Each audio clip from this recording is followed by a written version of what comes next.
3 days before what should have been the happiest day of my life, everything I thought I knew about love, trust, and commitment was torn apart.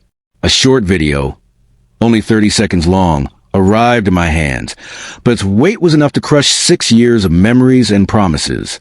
It wasn't even sent to me directly. It belonged to Claire's private group chat, a place she believed I'd never see. At first glance, it seemed harmless.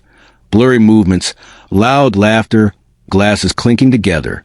But then came the words, drunken voices cheering her on, calling her a legend as she reveled in the kind of recklessness she had hidden from me. I replayed the clip over and over, each time feeling the sting sharper, like pressing a blade deeper into an open wound. The engagement ring, once a symbol of the future we planned, now looked like nothing more than a cold, heavy lie in its satin-lined box. Memories flooded me. Her comforting presence during my job struggles, the nights we whispered dreams into the dark, the strength I thought we shared when her mother was ill. All of that shattered in an instant by her wild weekend in Las Vegas. But I didn't confront her. I didn't scream or cry. Instead, I became calm, colder than I'd ever been. I collected the evidence, the video, the audio, the careless words of her friends. Then I made a decision. This wasn't going to be just about canceling a wedding. It was about exposing the truth and ensuring she lived with the weight of her choices. When Claire returned from Vegas, glowing from the sun and still high from the thrill of her trip, she walked through the door with a grin, tossing her heels aside. "It was wild, love," she said with excitement, "but I'm so ready to be your wife." I kissed her forehead, smiled as if nothing had changed, and replied, "Sounds like you had the time of your life." Inside, I was ice. She didn't notice. She didn't sense the quiet farewell I'd already whispered in my heart. That night, as she slept, her phone buzzing with messages from her bridesmaids, I packed. My passport, my laptop, a burner phone I bought just days before. All ready, I left the engagement ring on the kitchen counter, beside a note that read only, "Asterisk, don't contact me. You'll see why soon. Asterisk, by dawn I was gone." My flight to Portland was an escape.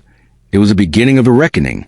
The rehearsal dinner became her first taste of collapse. She arrived expecting joy, music, and laughter, but was instead met with emptiness. My phone was off, my family unreachable. My groomsmen had vanished. As the hours dragged on, whispers replaced smiles. Her mother, with suspicion in her voice, asked, "Did something happen in Vegas?" Her father demanded answers no one could give. Even her bridesmaids, some of whom knew the truth, said nothing. By the time the wedding day arrived, the ceremony had become a ghost. Claire stood alone in her dress, surrounded by silence and stares. But the devastation was only beginning. I had erased myself completely. Social media gone, bank accounts separated, shared apartment emptied, all ties cut clean. She tried to control the narrative, painting me as a villain, claiming I was unstable, that I abandoned her without reason. But lies collapse when the truth is waiting. The first email went out that Wednesday. The subject line was simple: "The true Claire." Attached was a polished video of her Vegas escapade, the laughing voices, the screenshots, the audio, evidence she couldn't deny. I sent it to the people who mattered most: her parents, her brother, and her boss. Within hours, her world imploded. Social media accounts vanished. Her boss launched an investigation. After all, she'd been partying with strangers during a company-funded trip. Her family turned cold. Her friends started distancing themselves, and even her bridesmaids began apologizing publicly. One of them, Jessica, messaged me privately. Asterisk, she told us you were fine with it, that you two had some kind of open thing. "I'm so sorry." Asterisk, I didn't reply. They weren't sorry for her. They were sorry for themselves. The consequences spread like wildfire. Her father severed business ties with Mark's family, the same Mark who had been with her that night. Extended relatives expressed disgust. Her job was gone. Her reputation destroyed. The humiliation wasn't just online. It followed her into every corner of her life. A month later, I updated what was once our wedding website. Guests who clicked expecting details about our ceremony instead found a calm, precise letter. Why the wedding never happened.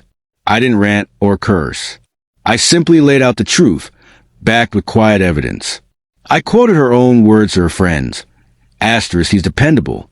I'll marry him, take what I can, and move on to something bigger. Asterisk, the reaction was swift. Family members distanced themselves. Her friends cut ties. Even colleagues she hadn't worked with in years condemned her. Eventually, she messaged me. Asterisk, you got your vengeance. I'm ruined. My career, my friends, my family. I can't even leave my house without stairs. Are you happy? Asterisk, I didn't answer. It wasn't about happiness. It was about truth. Months passed. She tried rebuilding. Living with a cousin. Working low-wage jobs. Launching a blog that never gained traction. Her name had become a stain. Her reputation beyond repair. One final message came. Asterisk, I ruined the one person who truly loved me. I carried that every day. Asterisk, still I stayed silent, because silence was the truest closure I could offer. As for me, I began again. I traveled Lisbon, Madrid, places I'd only dreamed of before. I built a freelance business, reconnected with friends, taught coding to kids who needed a chance. Over wine one evening, a friend said, "You seem different, stronger, freer." They were right.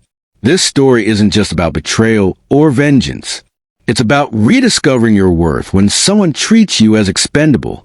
It's about walking away, letting their own actions destroy them, and reclaiming your life. Truth doesn't need a scream.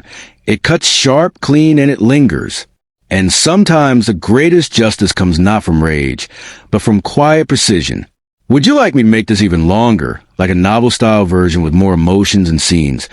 Or keep it the storytelling format fit for YouTube narration?